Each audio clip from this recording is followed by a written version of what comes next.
So our topic at hand is sorting out when multicast, unicast, and codecs are the correct methods of moving IP audio from place to place. So let's start by introducing the multicast and unicast approaches. I'm Kirk Harnack along with Greg Shea and Jake Alderman. Gentlemen, multicast protocols are commonly used in audio over IP systems. In fact, if you've had any experience with Livewire or Axia, you've probably used multicast and only multicast IP audio. However, the unicast addressing mode is also employed in certain cases. I got to ask, why do we have to have these different addressing modes for different AoIP scenarios, different networking schemes, or different end goals? Why do we need to have multicast or unicast? Okay, this is an interesting question, and there's a bit of history here. And the history is why we chose multicast, because multicast at the beginning of Livewire is a particularly good way to work together in a facility, and it gives you the property of having all of your signals available everywhere, always. And that's hugely important when you're doing a live show, and anything can happen at any moment.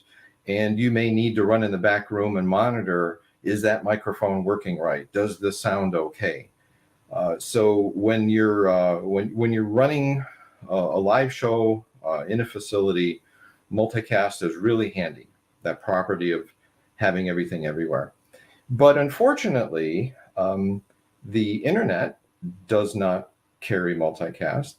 And a lot of the design of servers, and for instance in the cloud, is not planned to support multicast.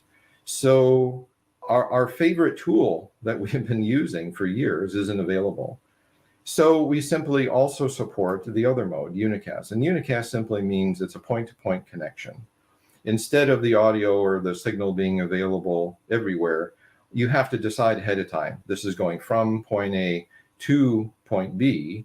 And that implies some pre-planning. That implies you can't jump in and listen to it at multiple places unless you send an additional copy of what's being sent over. So it's both has its advantages and disadvantages, but it's largely a historical answer.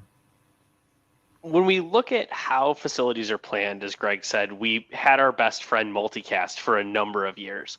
And as we've evolved and had more interoperability also step forward, unicast has come in as a key player. So whether it's the ability to connect to a third-party device in a facility, which occasionally we need to use a unicast stream to meet that format, or beyond a facility, unicast is certainly a tool in the toolbox we should all start becoming more comfortable with. So just because multicast is all reliable that we're used to having in our toolbox and the one we lean on because it works best for most use cases, doesn't mean that unicast is in any way a bad protocol.